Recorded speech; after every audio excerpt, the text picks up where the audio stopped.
let's get started then. All right, 7 games are on the slate for the NBA tonight. All right, $50,000 budget for these positions. Let's start out with point guard. Russell Westbrook and the Thunder visiting Charlotte tonight. He's priced at $12,600, the highest priced player on the board. But how can you afford not to play him?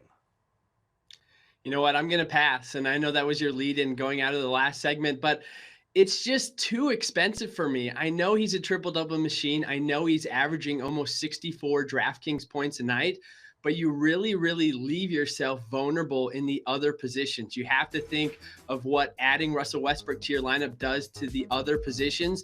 And for me, it makes me too weak elsewhere.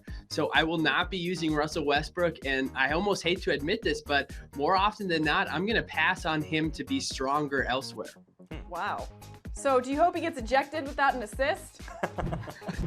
That's exactly what we're hoping for, because you know what? If you're going to pay upwards of $12,000 and they only get you 30 points or something like that, your lineup is completely ruined off of one player. I'd rather just spread my money elsewhere. So who is your pick tonight at point guard?